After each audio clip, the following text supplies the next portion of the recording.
What's up, everybody? Welcome back to the channel. This is Legitical Response. We cover political news. We keep you up to date and keep you informed with everything that the government does, because the government's always doing stuff we don't like, y'all. And that's what I'm here for. We counter the mainstream narrative machine's narrative, and we put them on blast. We run news articles through the logic test, and we figure out if this stuff makes any sense or not. Now, as we all know, we got an upcoming election. You know, it's everybody is saying, you know, oh, this is the most important election of your life, right? Like, they say that every single election. And, you know, getting Joe Biden out of office, that is a very important election, but it's not the most important election of your life. You could say that every single election is the most important election of your life. But, you know, let's not be hyperbolic with this, because yeah, it's a big election. It's a presidential election. So, you know, we've got some decisions to make, and we really need to make the right decision. You know, like I'm not going to tell everybody to go out and vote for Trump, even though you should vote for Trump. But please don't vote for Biden. That's all I'm going to say. But let's go ahead and get into the story right quick, because, yeah, it's kind of a slow news day on the governmental front, if you will. So we're just going to cover some politics right fast. Let's check this out. Tax Day reveals a major split in how Joe Biden and Donald Trump would govern. Oh, yeah. So we're going to go over their tax policy, y'all, like the differences between the two. And, you know, honestly, I read this story out, and I don't know if the corporate press is actually trying to insult Joe Biden or take accomplishments away from Joe Biden. But they word stuff in such a way that it makes you think that, right? Like, it kind of, when I read it, it's like they're trying to make it sound good, but it sounds really, really bad. And we'll get into that, and I'll show you exactly what I'm talking about. But they make Joe Biden look pretty bad, in my honest opinion. But, you know, that's logical inconsistencies when you're trying to push a narrative that doesn't make any freaking sense, y'all. Like, these left-wing nut jobs are just out there, y'all, and they have captured the corporate press for sure, like, by far. Like, you know, there's hardly any conservative corporate press out there. Well, you know, you might be screaming, well, Fox News. No, well, come to find out, you know, Fox News isn't all that conservative, you know, especially in their New York headquarters and all that. They got some conservative commentators, but, you know, they're not really all that conservative. But, you know, let's get into the story, and let's check this out before I rant on for too long, right? Tax Day reveals a major split in how Joe Biden and Donald Trump would govern. The presidential candidates have conflicting ideas about how much to reveal about their own finances and the best ways to boost the economy through tax policy. Biden, the sitting Democratic president, plans to release his income tax return on Monday, the IRS filing deadline. And on Tuesday, he is scheduled to deliver a speech in Scranton, Pennsylvania, about why the wealthy should pay more in taxes to reduce the federal deficit and help fund programs for the poor and middle class. And he is outright telling you, right? Like, you hear the left constantly, like, we need the rich to pay their fair share. And they start spilling all this pretty much BS, right? Because these people are very, very ignorant, y'all. Like, Joe Biden knows that what he is spewing is a lie, right? Because he is one of the wealthiest persons in America, right? So he knows that what he is spewing is a lie. They need to pay their fair share, right? Like, we've went over this several times, but in case you don't know the statistics, right? The top 1%, just in the United States, the top 1% of income earners pay 42% of the taxes, right? So you break that down. Well, hang on, that's 1% pay 42%. That's a lot. So that's a pretty high tax rate. So by that, what do you mean pay your fair share, right? Why do you think they should pay more than that? Right? So you break it down a little bit further, right? The top 20% of income earners, they pay almost 90% of all federal income tax. The top 20% pay 90%. So when they say pay your fair share, what exactly do they mean by that? When they say we should tax the wealthy, well, hang on, we tax the crap out of the wealthy, as a matter of fact. Right now, you could get into saying that maybe the corporations should pay more taxes. Well, you know, that sounds nice, right? Like, some of these corporations make hella profits. They profit out the wazoo. But you start getting into that, and, that's kind of trickle-down economics in reverse, if you will, because you start taxing the crap out of these corporations. Well, that money comes out of their profits, right? So what are they going to do? They don't want to lose their profits, right? They don't want to lose their bonuses and all these other expenses that they get because of all the profits for making hellacious amounts of money for their company, right? So what are they going to do? They're going to raise prices, y'all. So that's going to make it harder on the poor people in the middle class, because now they're having to pay more. Do you see how this works? Trickle-down economics is a thing. It's not the complete answer, but it is a thing, and it is in play at all times, because, like I said, if these companies start having to pay more and more in taxes, all that's going to do is cause them to raise their prices, making it harder for people like me and like you to purchase things, making, it's just going to make things much, much harder, and that will eventually collapse an economy. Yeah, that would eventually collapse your economy. Biden is proud to say that he was largely without money for much of his decades-long career in public service, unlike Trump, who inherited hundreds of millions of dollars from his father and used his billionaire status to launch a TV show and later a presidential campaign. Now, right quick, I want to know, let me know down in the comments how you take that. Because to me, it sounds like that's supposed to be some sort of an insult. But where's the insult, right? Like, so what that Donald Trump inherited millions of dollars? It wasn't hundreds of millions of dollars. So what if he inherited millions of dollars? Good luck to him, That's great for him, right? Like, but who cares? So what, Joe Biden? Who cares if he inherited hundreds of millions of dollars? And I like how he says he was the poorest... He's proud to say that he was largely without money for his decades-long career. Yeah, as a matter of fact, Joe Biden, what exactly did you accomplish in your decades-long career? We have put together, I think, the most extensive and inclusive voter fraud organization in the history of American politics. Yeah, a lot of corruption. For 36 years, I was listed as the poorest man in Congress, Biden told donors in California in February. Not a joke. Okay, so right off the top, everybody knows that when Joe Biden says not a joke, right, that means it's not a joke, it's a lie. So Joe Biden is lying, right? Like, all the congressmen get paid the exact same. So what does he mean, the poorest man in Congress, right? Senators get a pretty damn good wage, right? Like, their salary is nice. It's upwards of like $170,000 a year. Now, he's sitting there trying to lambast about being the poorest man in Congress.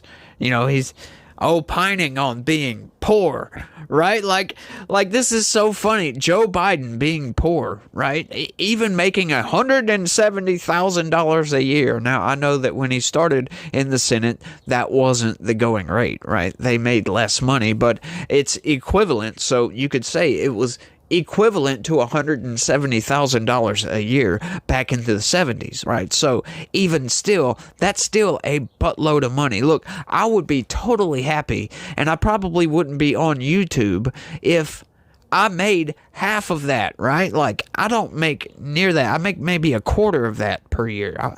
I roughly pull in about $35,000 a year. That's what I make, in case anybody out there wanted to know. I don't make diddly squat, right? Like, I'm not rich by any means. I'm barely scraping into the middle class because the old lady, my wife, makes about the same that I do. So together we make about $70,000 a year, and we can just barely get by on this, right? Like, people talk about living paycheck to paycheck, right? Well, it's, for me, sometimes it's paycheck to the day before paycheck, because I'll run out of money and sometimes can't afford to eat lunch on payday before we get paid or whatever, but that's just, I have a kid and other expenses and all that other stuff. But needless to say, Joe Biden's sitting here opining about being the poorest man in Congress when he's actually in the top 10% of earners, income earners in the country.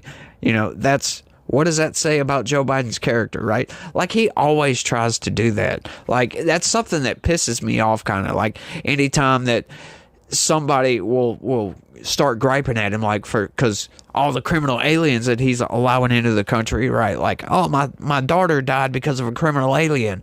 Well, he'll get up there and he'll start saying, I know how you feel. My son died too. Like, come on, dude, that's not what people really want to hear, especially from, maybe if you're their friend, sure, you can console them by saying you know what they feel like. But when you're the person responsible for their daughter or, their loved one's death, yeah, that's not what they want to hear. They want to hear, like, sorry, and they want to see you actually do something to fix it, Joe. They don't want to see you allowing all these criminal aliens to come across the border. But look, I've gotten off topic. Let's keep going, y'all. In 2015, Trump declared as part of his candidacy, I'm really rich. What? What the hell are they talking about? Sure. Like, is that supposed to be a bad thing? The Republican former president has argued that voters have no need to see his tax data and that past financial disclosures are more than sufficient. He maintains that keeping taxes low for the wealthy will supercharge investment and lead to more jobs, while tax hikes would crush an economy still recovering from inflation that hit a 4-decade peak in 2022. Yeah, we're still reeling from that, by the way. Biden wants to give the IRS even more cash by proposing the largest tax hike on the American people in history when they are already being robbed by his record-high inflation crisis, said Caroline Leavitt, press secretary for the Trump campaign. The split goes beyond an ideological difference to a very real challenge for whoever triumphs in the November election. At the end of 2025, many of the tax cuts that Trump signed into law in 2017 will expire, setting up an avalanche of choices about how much people across the income spectrum should pay as the national debt is expected to climb to unprecedented levels. Including interest costs, extending all the tax breaks could add another $3.8 trillion to the national debt through 2033, according to an analysis last year by the Committee for a Responsible Federal Budget. Oh my God, hang on, I didn't know, honestly, that there was a committee for responsible federal budget. What the hell are you guys doing over there, right? Like, we're spending in a $1.7 trillion deficit. What are y'all doing? Y'all are not doing your job at all.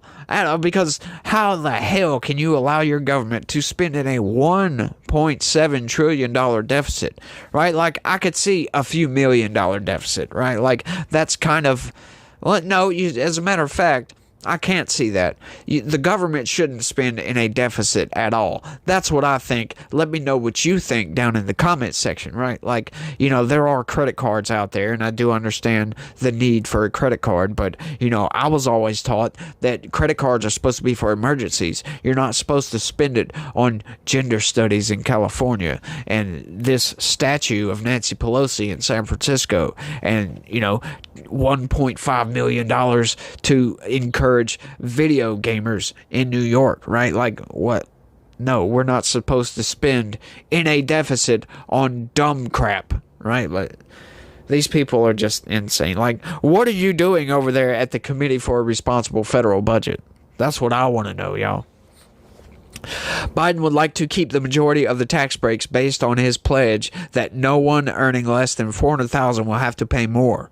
But he released a budget proposal this year with tax increases on the wealthy and corporations that would raise $4.9 trillion in revenues and trim forecasted deficits by $3.2 trillion over 10 years. Now, what that is trying to tell you, right, is that instead of trying to be fiscally responsible, what Joe Biden wants to do is tax the crap out of the wealthy so they have to pay more in taxes to cover the government spending in a deficit, right? Like, he always talks about, oh, we're bringing down the deficit, we're going to fix the deficit problem here, right?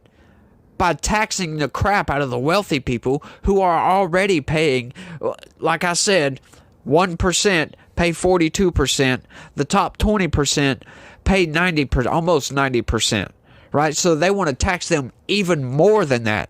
That's very disproportional if you ask me. Personally, I think we should have a flat tax rate all the way across the board and let the government spend what they can spend where they can spend it and not a damn dollar more, if you ask me. That's what I would love to see. And I call my congressman all the time and tell him, hey, you need to start griping at these people. But do you see Clay Higgins up there bitching about the government spending in a $1.7 trillion deficit? Nope, I sure don't. So honestly, I'm not voting for my congressman again. I'll vote for a Democrat before I vote for him again, to be honest with you.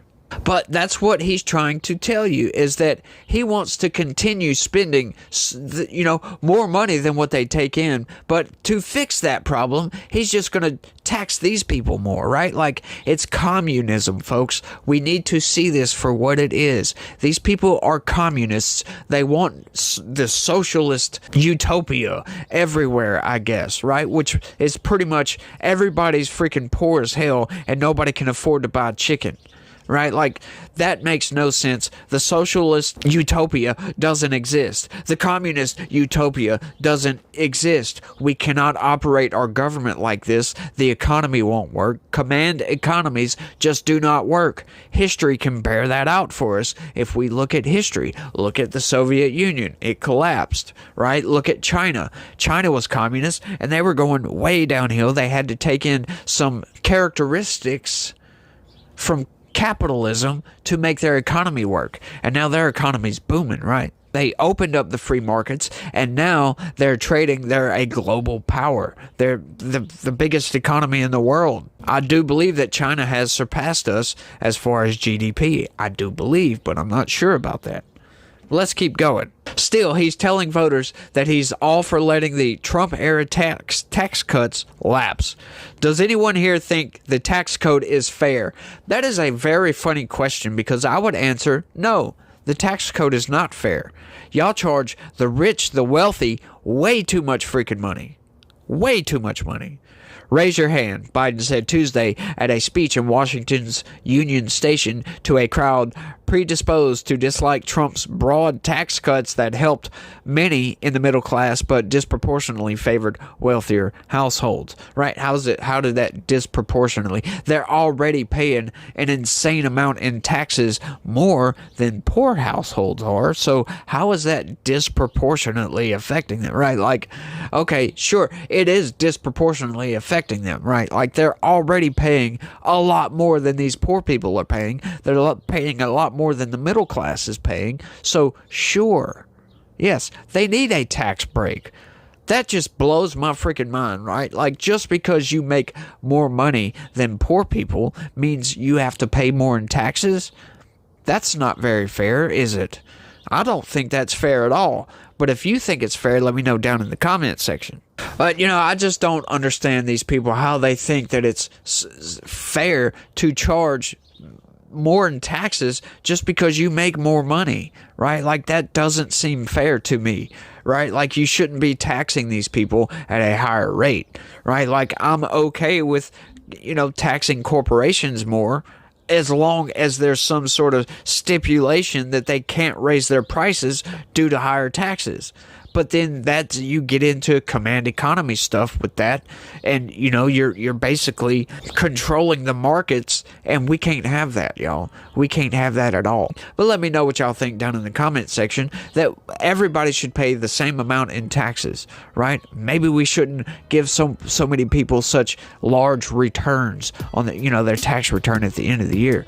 People with children, I understand what that all is, but like I said, y'all let me know down in the comment section what y'all think about some of these ideas, right? Like, I'm not a tax code expert or anything like that, and I understand I've had arguments with people that were talking about, a flat tax rate doesn't work. That's not how this, hey, look, I understand, but you can't argue that it's not fair, right? Like, taxing everybody the exact same amount would be totally fair. Just because that person makes more doesn't mean you can tax them more. But I understand that that's not how our economy works. That's not how our tax system works. It's very disproportional, against the rich people, right? They have to pay more in taxes. And I personally, I don't like that whatsoever. But, that's all I got for this one, y'all. I want y'all to let me know what y'all think about all this down in the comment section. And y'all try to have a good day and stay legitical. Peace.